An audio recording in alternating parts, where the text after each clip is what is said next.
ఆంధ్ర తెలంగాణలో తక్కువ ఫీజులతో high quality results ఇస్తున్న ఏకైక సంస్థ Tirumal IAS institute. I love you నాన్న, మిస్ యూ నాన్న. నువ్వు ఎప్పటికీ మాతోనే ఉండు నాన్న.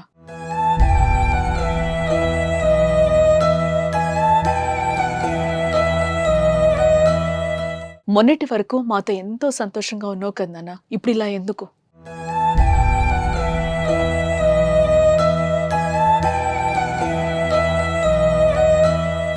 ఒక్కసారి లే నాన్న, మాతో మాట్లాడు నాన్న.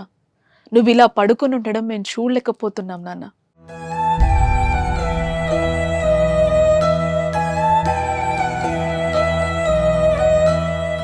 ఇప్పుడు మాకు దిక్కెవరు నాన్న? మమ్మల్ని ఎవరు ప్రేమగా చూసుకుంటారు నాన్న?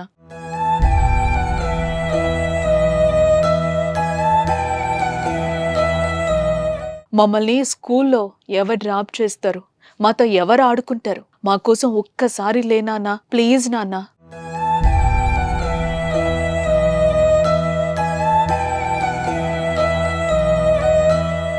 ఇది జమ్మూ కాశ్మీర్లో ఉగ్రవాదుల దాడిలో చనిపోయిన మధుసూదన్ రావు కొడుకు, కూతురు విలపిస్తున్న తీరు. శ్రీ పొట్టి శ్రీరాములు నెల్లూరు జిల్లా కావలికి చెందిన మధుసూదన్ రావు 12 సంవత్సరాల క్రితమే బెంగళూరులో స్థిరపడ్డారు. అతని భార్య, 2 పిల్లలున్నారు.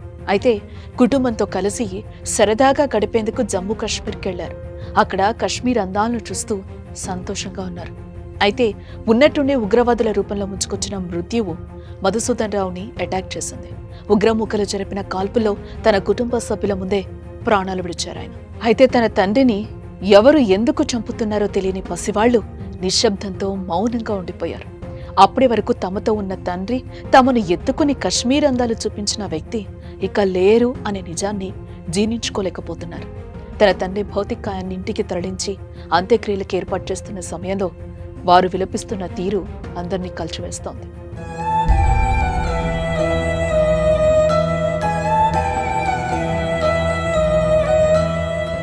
ఇదిలా ఉంటే మరోపక్క మధుసూదన్ తల్లిదండ్రులకు నిన్న ఆయన చనిపోయిన విషయం చెప్పలేదు. వీరికి 2 కుమార్తెల తర్వాత మధుసూదన్ పుట్టాడు. ఆర్థిక స్తోమత లేక కష్టపడి చదివించి కొడుకును ప్రయోజకుణ్ణి చేశారు.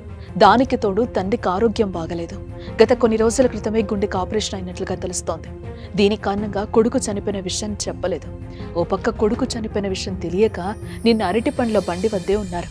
చివరికి కొడుకు చనిపోయిన విషయాన్ని వాళ్ళు చెప్పారు. దీంతో తనయుడి మృతదేహం వద్ద వృద్ధ దంపతులు కన్నీరు మున్నీరుగా విలపిస్తున్నారు. తమకు తలకొరివి పెట్టాల్సిన కుమారుడు తమ కళ్ల ముందే పడి ఉన్నాడంటూ గుండెలు పగిలేలా రోధిస్తున్నారు.